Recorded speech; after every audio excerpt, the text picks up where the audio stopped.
नमस्कार। हिंदी कहानियों में आपका स्वागत है। माँ कालरात्रि देवी। पुराणों के अनुसार एक बार ब्रह्मा, विष्णु और महेश ने आदिशक्ति का आह्वान किया, जिसके बाद माँ आदिशक्ति देवी दुर्गा का रूप में प्रकट हुई। 9 दिनों तक देवी दुर्गा और महिषासुर के बीच भयंकर युद्ध हुआ। 10वें दिन माँ दुर्गा ने दुष्ट राक्षस महिषासुर का वध कर दिया, जिसके उपलक्ष्य में हर साल नवरात्रि का पर्व मनाया जाता है। माँ दुर्गा की 7वीं शक्ति की पावन कथा। नवरात्रि के 7वें दिन यानी महासप्तमी को माता कालरात्रि की पूजा की जाती है। जैसा उनका नाम है वैसा ही उनका रूप है। खुले बालों में अमावस की रात से भी काली माँ कालरात्रि की छवि देखकर ही भूत प्रेत भाग जाते हैं। माँ का वर्णन काला है। इस देवी के 3 नेत्र हैं। ये तीनों ही नेत्र ब्रह्मांड के समान गोल हैं। इनकी सांसों से अग्नि निकलती रहती है।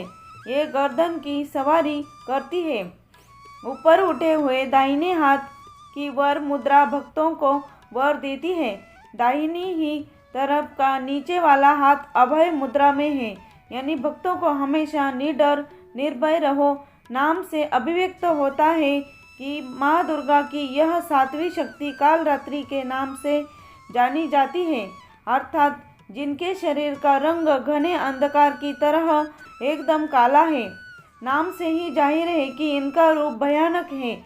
सिर के बाल बिखरे हुए हैं और गले में विद्युत की तरह चमकने वाली माला है। बाईं तरफ के ऊपर वाले हाथ में लोहे का कांटा तथा नीचे वाले हाथ में खंडक है। माँ कालरात्रि की कथा के अनुसार दैत्य शुंभ, निशुंभ और रक्तबीज ने तीनों लोगों में हाहाकार मचा रखा था। इससे चिंतित होकर सभी देवगण शिवजी के पास गए। शिवजी ने देवी पार्वती से राक्षसों का वध कर अपने भक्तों की रक्षा करने को कहा।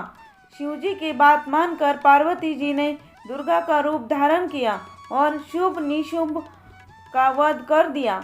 परंतु जैसे ही दुर्गा जी ने रक्त बीज को मारा, उसके शरीर से निकले रक्त को लाल रक्त बीज उत्पन्न हो गए। इसे देख दुर्गा जी ने अपने तेज से कालरात्रि को उत्पन्न किया।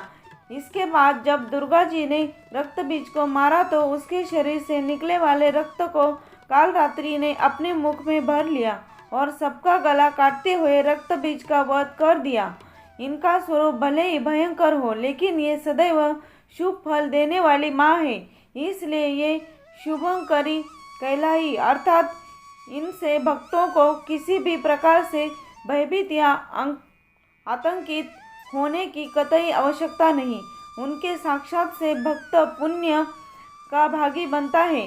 कालरात्रि की उपासना करने से ब्रह्मांड की सारी सिद्धियों के दरवाजे खुलने लगते हैं और तमाम असुरी शक्तियाँ उनके नाम के उच्चारण से ही भयभीत होकर दूर भागने लगती है।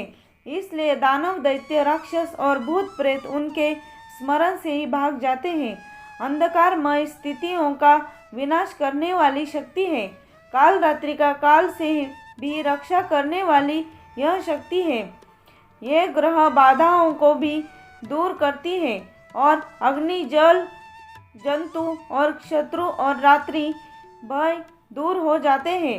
इनकी कृपा से भक्त हर तरह के भय से मुक्त हो जाता है। नवरात्रि के 7वें दिन माँ कालरात्रि की पूजा अर्चना की जाती है। माँ कालरात्रि की पूजा करने से शनि दोष समाप्त होता है।